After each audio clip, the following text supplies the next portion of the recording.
Aujourd'hui, je vais vous présenter la mise en scène de Spielberg et je vous ai pris ce que je considère être la mise en scène habituelle de ce réal dans cette scène qui est un plan séquence sur Rail de Travelling. Je vous passe rapidement la scène pour que vous ayez un point de vue global. Ici, notre jeune Frank rentre chez lui et trouve sa mère avec un homme à la maison qui n'est pas son père. Il part et s'ensuit le dialogue de sa mère qui tente de faire croire qu'il ne s'est rien passé. Elle va même finir par essayer de l'acheter. Fin de la scène. Le type de mise en scène habituelle de Spielberg est celle de la caméra en mouvement. C'est le type de mise en scène si tu veux avoir un Oscar. Pour moi, c'est celle qui se rapproche le plus du théâtre filmé. C'est la plus intéressante pour les acteurs vu qu'ils tournent une scène dans la longueur, il n'y a pas de cut, donc ils peuvent improviser si besoin. Et pour le spectateur, je trouve ça beaucoup plus intéressant et plus fascinant. J'aime beaucoup ce plan car il est sur rail et beaucoup de choses sont insinuées. Par exemple, il lui rend sa bague, et c'est à ce moment-là qu'il n'a plus le doute. Sa mère est en arrière-plan et au milieu des deux, donc elle fait la liaison entre les deux personnages. Ouais, la liaison, ce mot est bien choisi je trouve. Ils vont jusqu'à se serrer la main, et là aussi la mère se trouve au centre de leur poignée de main. Sans parler de la lumière qui illumine la mère, elle est maintenant à la lumière du jour car son secret a été dévoilé au monde. Et tout le reste de la scène, elle restera derrière lui, telle une conscience sur son épaule qui essaye de justifier ses actes, tout en n'arrivant jamais à lui dire les choses en face. On notera que la pièce est coupée en deux niveau lumière, avec une partie gauche très chaude, représentant le secret, c'est là où il y a eu l'acte répréhensible, et une plus lumineuse et bleutée, représentant la famille, vue par le monde extérieur. La patte de Spielberg se ressent aussi dans ce qu'il ne fait pas.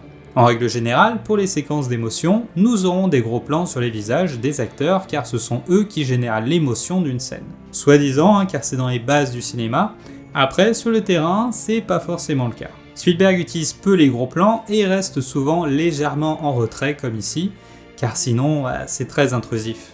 L'importance dans l'image de Frank montre qu'il domine la situation et que nous sommes de son point de vue.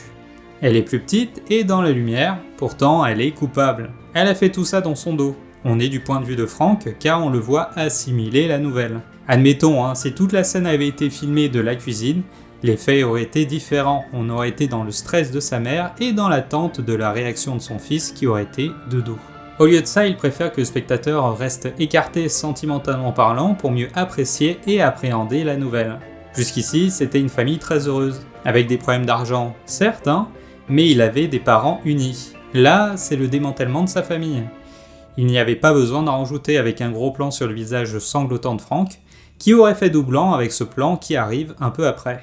Autre chose qu'il ne fait pas, en règle générale dans le cinéma, on dit que si l'on veut insinuer la dominance d'un personnage par rapport à un autre, il faut qu'il soit plus grand. Là, il utilise une technique plus rare, celle d'utiliser la profondeur de la pièce pour insinuer que la mère veut se faire toute petite. C'est rare qu'on utilise la profondeur de champ, forcément ça rend flou l'autre personnage, mais là c'est bien rendu car comme nous sommes du point de vue de Frank, sa vision de sa mère est maintenant floue, il ne la reconnaît plus. S'il avait voulu augmenter la dominance de Frank, il aurait pu le laisser debout. Mais déjà ça n'aurait pas été logique d'un point de vue dramatique, car là il se pose sur le fauteuil pour accuser le coup, il n'est pas dans un état où il va exploser de colère, mais plutôt affronter sa déception. Et là on arrive à un détail dont je ne sais pas s'il est fait exprès, c'est qu'à la fin, DiCaprio va avoir 3 postures avec ses mains. La première, il se cache la bouche, puis les yeux, puis les oreilles, qui rappelle évidemment les 3 singes de la sagesse qui dictent une sorte de maxime, ne pas voir le mal, ne pas entendre le mal, ne pas dire le mal. Et je trouve que ça correspond bien au personnage de Frank dans cette scène, représentant une sorte de sagesse des actes que sa mère a perdu. C'est du génie de pouvoir à la fois combiner une mise en scène qui montre les actions de 2 personnages dans une scène, et en même temps dire à l'image le contraire de ce qui se dit dans les dialogues. Vous pouvez totalement regarder la scène sans le son et comprendre ce qui s'y passe. Autre scène maintenant, celle où Enrati manque de coincer au début du film. Pour info, c'est une des rares scènes très bien adaptées du réel, car dans le livre, Frank explique qu'il a entendu l'agent du FBI rentrer. Car oui, ce n'était pas Enrati en vrai. Et que sur le coup il a voulu se rendre, car il avait super peur. Mais il a préféré jouer un dernier coup de poker en mettant intellectuellement son costume du FBI.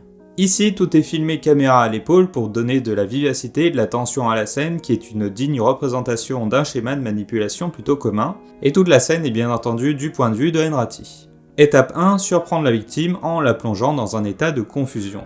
Enrati pensait tomber sur un arnaqueur, et au lieu de ça, il tombe sur un mec bien habillé qui n'a pas peur de son pistolet. Étape 2, prolonger la confusion de la victime en la plongeant dans un flot de données sans interruption pour instaurer une dominance. Incroyable, il y a plus de 200 chèques ici, 4 litres d'encre de Chine, de la colle et même des enveloppes de chèques de paye, de la banane. Quand Enrati rentre dans la pièce, il est dans un lieu inconnu avec tous ses objets autour.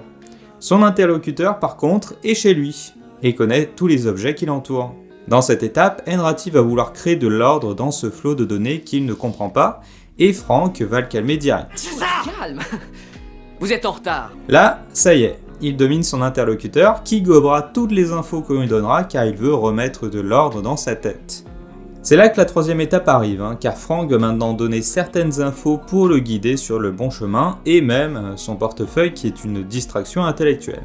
Le coup de grâce sera donné lorsqu'il lui raconte l'histoire globale de l'intervention. Mon collègue est en train de l'emmener à la voiture, regardez. Maintenant que sa victime croit tout ce qu'il dit, il doit renforcer cet esprit de confiance en lui demandant maintenant son portefeuille. Là, c'est du mimétisme.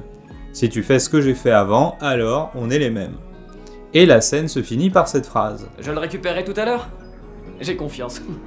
Qui est évidemment bien choisie car on indique à l'autre sa confiance qu'il nous rendra naturellement.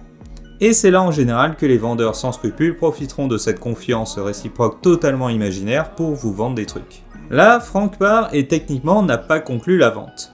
La victime, maintenant au calme, sans pression et sans flot de données assommantes, peut enfin réfléchir à ce qu'il vient de se passer et se rend compte de la manipulation. C'est pour éviter cette étape que les mauvais vendeurs ne vous lâchent pas, ils ne veulent pas que vous réfléchissiez à votre achat avant d'avoir conclu la vente. Pour aller plus loin, je vous conseille bien évidemment la vidéo de Marketing Mania qui est plutôt pas mal. Avant de finir, j'aimerais revenir rapidement sur plusieurs plans symboliques du film. Ici, alors qu'il téléphone à Carl, il trace un trait entre les deux traces des vers.